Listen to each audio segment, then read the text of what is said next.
Washington, que más o menos estaba también en ese periodo. Una alegría de verlos, de verlas, de estar con todos, con todas. Yo le decía, además, la alegría de escuchar al paisa Iván, casi con el mismo tono que hace 50 años, así que eso es una enorme cosa. Y bueno, no sé si tengo mucho. Yo le decía a Ana, cuando Ana me planteó este espacio, yo le decía, mirá, yo puedo aportar algunas cosas de lo que la memoria menos el Alzheimer ese Alzheimer galopante que uno tiene a esta altura del partido, me aporta. Yo no he sistematizado mucho, pero me siento muy reflejado en lo que planteaba Carlos Alberto y lo que retomaba Iván, ¿no? Yo viví la misma experiencia de Iván, solo que yo estuve en el secretariado, viví también la salida hacia Lima. Voy a decir 3 o 4 cosas y después hacer un recorrido, a mí me parece, de nombres que para mí son referentes y que seguramente ustedes ya los tienen, y si no, si los tienen los subrayamos y si no los rescatamos. A mí, en la experiencia que relataban Carlos Alberto y Iván, digo, yo puedo decir lo que aprendí, lo que incorporé. Para mí, la experiencia metodológica del movimiento me parece que nos ayudó mucho, me ayudó por lo menos a mí, a trascender lo particular y a pensarme como sujeto en el marco de los ámbitos más amplios y de la complejidad, y de la mayor complejidad. Salir de pensar lo particular para pensar lo colectivo. Me parece que además el proceso metodológico nos ayudaba también a emerger la subjetividad y a ponerla en cuestión.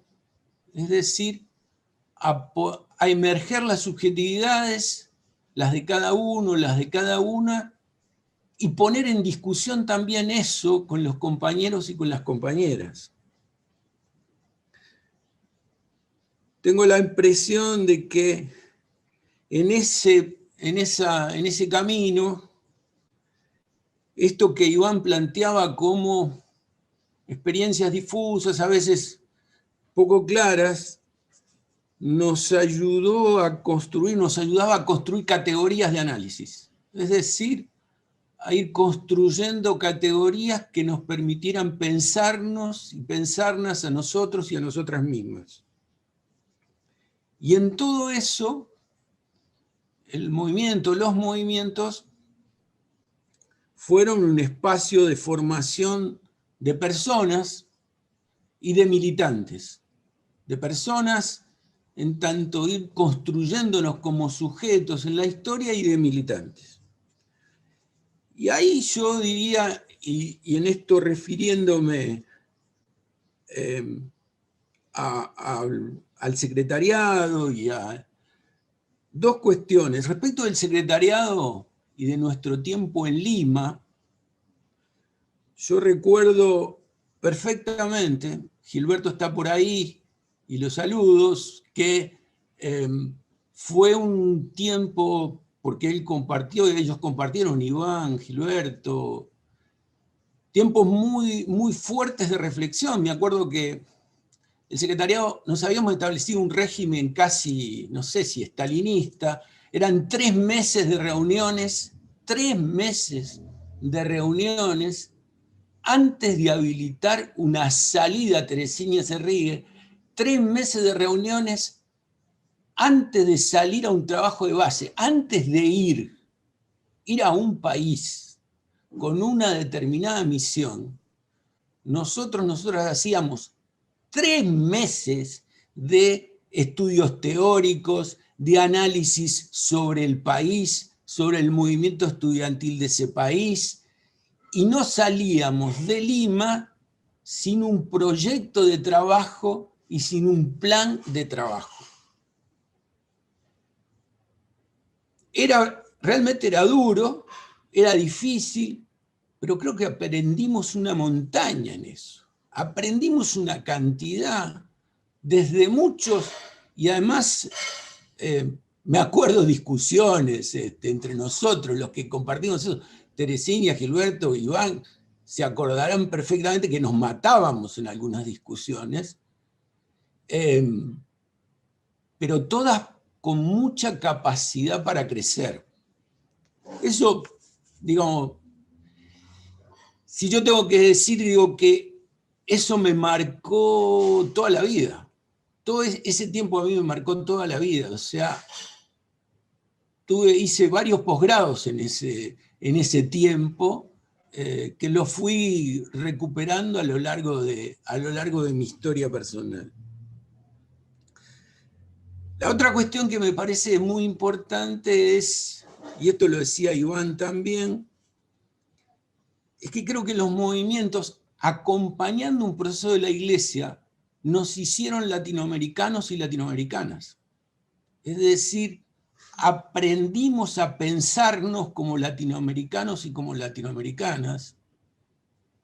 Y yo no me canso de decir, por mi propia historia, pero por todo esto, cuando a mí me preguntan qué nacionalidad tenés, yo digo, primero latinoamericano y en el fútbol uruguayo.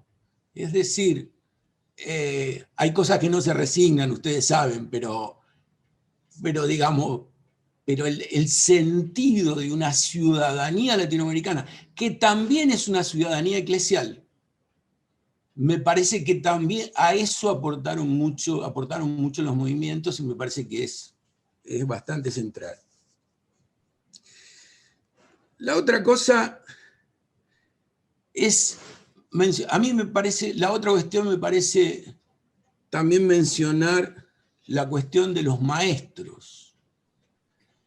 Y ustedes mencionaron mucho a Gustavo, y obviamente Gustavo es eso, es, si ustedes quieren, entre los maestros, un gran maestro. Pero a mí me parece que hay que recuperar en la historia también el aporte de Pellegrí, ¿no? De Boaventura Pellegrí, porque me parece que Pellegrí, por lo menos en el tiempo nuestro, Pellegrí le puso mucha serenidad a nuestros calores juveniles y nos ayudó a encuadrar muchos procesos de reflexión. Por una razón hoy dolorosa lo mencionamos mucho a Paul, pero también a Jorge Techera, que desde otros lugares fueron aportando. A José María, que anda por ahí, a Luis María, que anda por ahí, que después se aportó por ahí, pero también a Santiago, que anda por ahí, a Eugenio Saldarriaga. Es decir, me parece que son figuras, a lo mejor para mí seguramente lo han sido, pero si uno tiene que rescatar historia, habría que ver también cómo estos fueron aportando.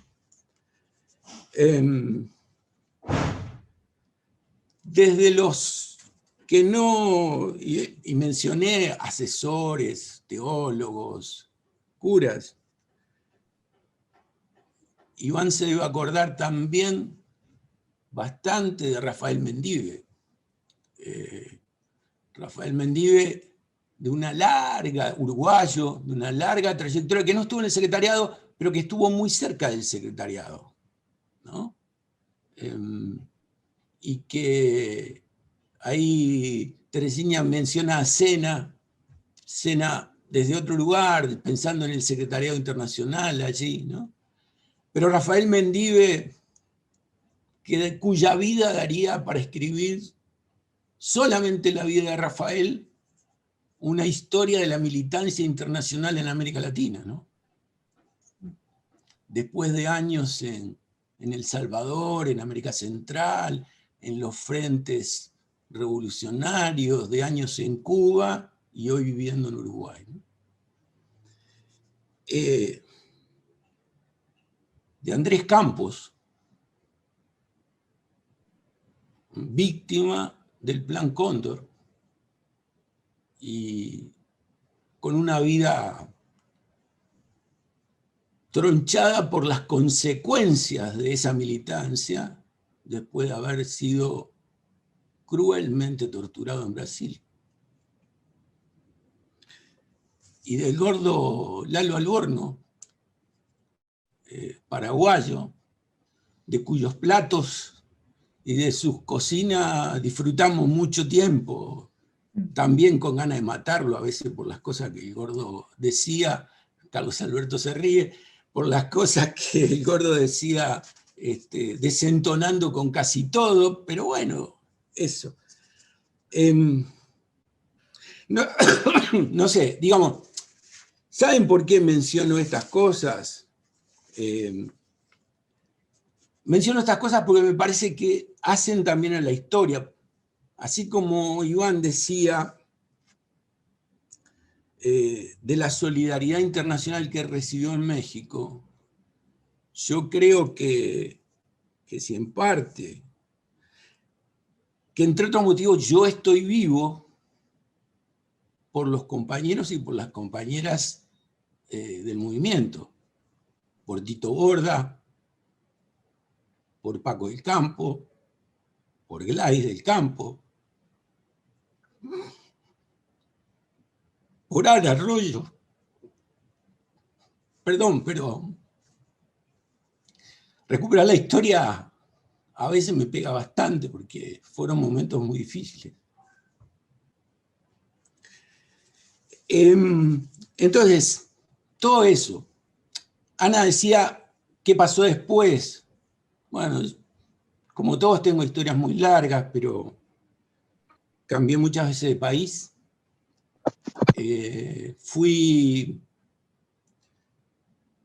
Volví a la Argentina después de estar en Lima.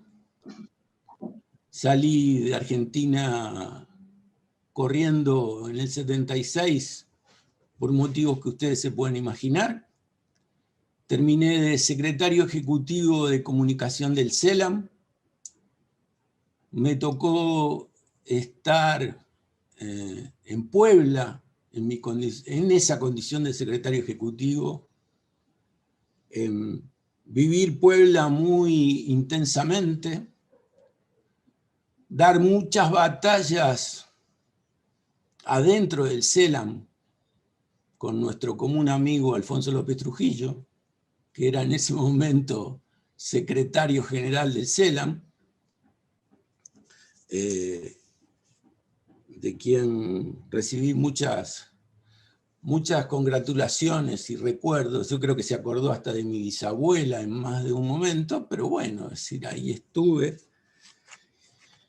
Y después yo perdí contacto con el movimiento. En ese tiempo lo perdí, más allá de los contactos con algunos, no estrictamente, no de la iglesia. Después, desde el año 82 hasta el 99, más o menos, fui vicepresidente de la Asociación Católica Mundial de Radio y Televisión y me moví en otro espacio internacional de la iglesia, en un movimiento distinto, vinculado a la comunicación y muy vinculado también en América Latina. Carmen se acordará, de lo que fue la fusión, otra fusión, que fue la fusión de las 3 organizaciones católicas de comunicación de América Latina, con una sede en Quito, que eran la UNDA de radio y televisión, OSIC del cine y UCLAP de la prensa escrita. Y ahí también hubo cruce con mucha gente que tenía tradición de movimientos. O sea, que creo que la historia ahí se cruza y hay también marcas de lo que los movimientos fueron en lo que fue la pastoral de la iglesia en el campo de la comunicación. Nada, esto, digo, para los que quieran, hoy vivo cerca de Buenos Aires, varias veces funcionario público de los gobiernos peronistas y y nada, docente universitario y periodista en el diario Página 12. Así que nada, alegría de verlos y de verlas. No tengo mucho más para decir, pero estoy seguro, eso sí, de que en la medida que los escucho y las escucho, hay cosas que me vendrán a memoria y me ayudarán a pensar. Una enorme alegría de verlos, abrazarlos, me gustaría abrazarlos a cada una, y seguiremos en contacto. Gracias.